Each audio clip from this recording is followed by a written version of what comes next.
Hay alicientes del sentido en nosotros, que vienen, bueno, primero del sentir, luego del recordar, del imaginar, del querer, que tiene que ver con la voluntad. El pensar, la razón tiene como acto el pensar. Y la razón introduce en universal el concepto, la categoría, ¿no?, en cuanto a lo que es el sentido, ¿no? Y entonces la razón se empodera por lo mismo en forma avasalladora y ejerce un dominio, diríamos, omnímodo, incluso a lo largo de la historia, ¿no? Y eso hace entendible que dentro de la historia de filosofía venga un filósofo como Nietzsche, que lo podemos entender como filósofo que está rescatando la vida y está estimando de que el cuerpo es la gran razón, ¿no?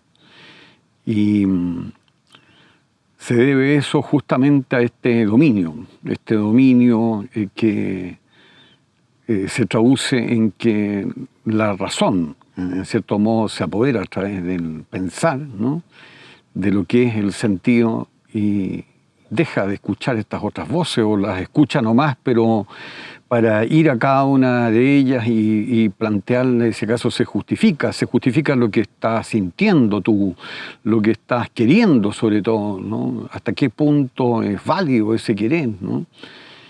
Y bueno, más encima se suele invocar en esto también a la conciencia ética, ¿no?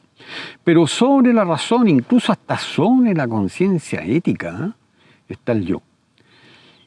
Y el yo es el que, bueno, toma las decisiones o debería tomarlas, ¿no? Y es, en cierto modo, el que asesta con el sentido.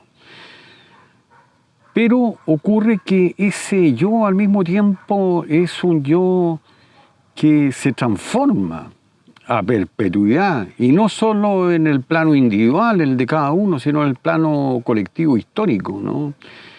Vamos observando cómo el yo que puede haber habido en el mundo griego, en el medioevo, es tan distinto al de la modernidad, y como a su vez marca diferencias muy notorias con lo que sería el yo actual, ¿no?, con esta fragmentación, por decirlo así, que padece y que asume, ¿no? Por ejemplo, hoy en día esa fragmentación en el terreno sexual, como que el yo da lugar incluso como a muchos yoes, ¿no?, que entran en competencia. A tal punto es esta capacidad que él tiene de transformarse, ¿no?, de una permanente metamorfosis.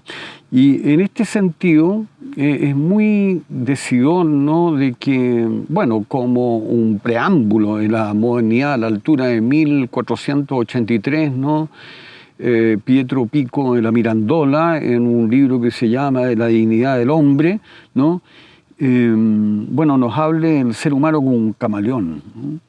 Bastante decidor, ¿no? Somos estos camaleones, ¿no? Pues bien,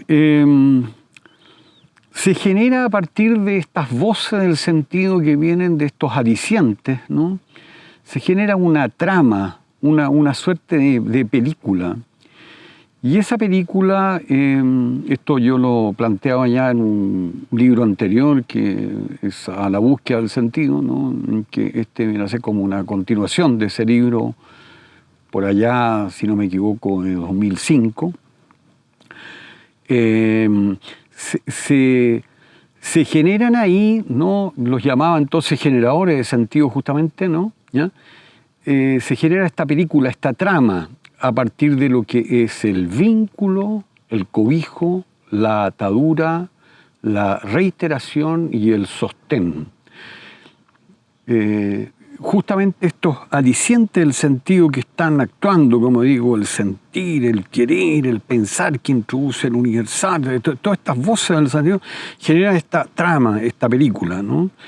Y el sentido parte por ser vínculo, por el vínculo afectivo, anímico, volitivo, lúdico, cognitivo que tenemos con esto o aquello, con algo, con una planta, con algo que puede ser de la flora, la fauna, o con una piedra, ¿no? Con una persona, obviamente, con nosotros mismos también, ¿no? El vínculo que podemos tener hasta, si ustedes quieren, con el café o la cerveza que nos estamos tomando, ¿no? Y a pesar de que en ese caso no se note mucho, con este ejemplo que estoy poniendo, el vínculo genera cobijo, ¿no? Claro, con el café estoy como cobijado, digamos, ¿no? Como con el mate o qué sé yo que me estoy tomando, ¿ya? Y por supuesto también con la persona que amo, con un amigo, una amiga, en la conversación que estoy teniendo, ¿no? ¿Ya?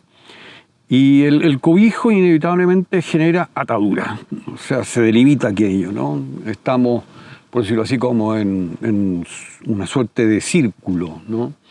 En cada caso, ¿ya? En términos del paseo que estamos haciendo, no sé, por la costa, ¿no? O la subida a la montaña, ¿no? Hay también cobijo, ¿no? Vínculo y cobijo, y hay atadura, ¿no? Respecto de eso que está sucediendo ahí, ¿no? ¿Ya? Pero a veces la atadura puede convertirse en un cautiverio que no es precisamente feliz, que se torne infeliz, entonces tendemos a desatar. Porque la atadura puede ser respecto de lo que hacemos, el trabajo que desempeñamos, el oficio que tenemos, ¿no? Nuestras actividades diarias, ¿no? Puede ser la pareja, el matrimonio, lo que fuere, ¿no? Entonces, claro, las crisis del sentido, ¿no? Se manifiestan en términos de esta desatadura, ¿no?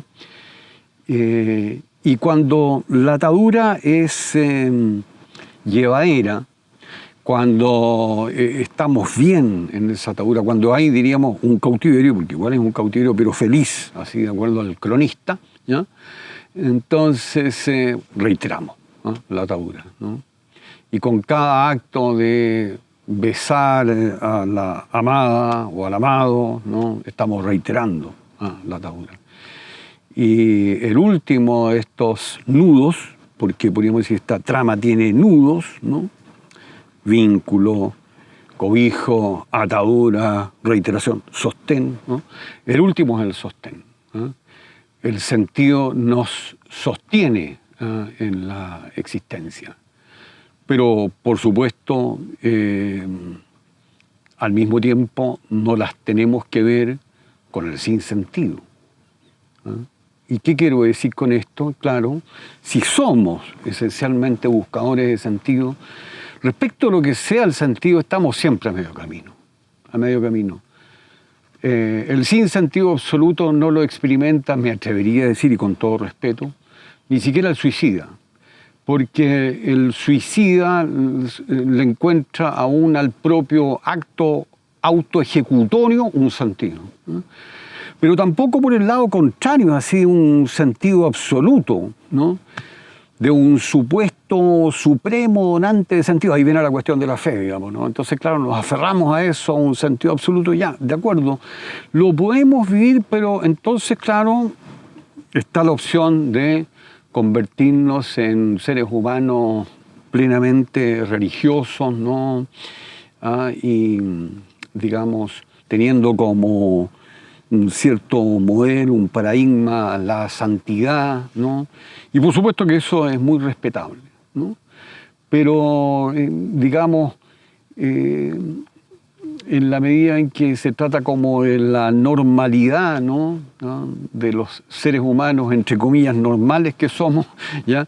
Estamos siempre a medio camino, ¿no? Nunca estamos en esa plenitud de sentido, así como que estuviéramos en las islas de los bienaventurados, de las que nos habla Platón en la República a propósito del lugar donde se van los héroes, ¿no? No estamos en esas islas de los bienaventurados, ¿no? Estamos siempre a medio camino, ¿ya? Y entonces, claro, ¿en qué se traduce esto? Que si nos hacemos la pregunta por el sentido, la cuestión se complica de inmediato porque la pregunta por el sentido es incluso la pregunta por el sentido del sentido, ¿no? Entonces, ¿cómo responder a aquello? Lo cierto es que debemos reconocer con humildad y digamos, ¿no?, de que, claro, tras larga búsqueda teórica del pensamiento, en fin, no podemos pretender que hemos dado con una respuesta respecto a aquello, ¿no? Más bien son aproximaciones, ¿no? ¿Ya?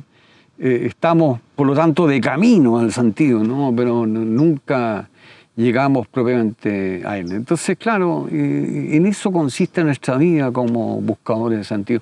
Incluso diríamos, el sentido está en ser buscadores. ¿No? Nada más.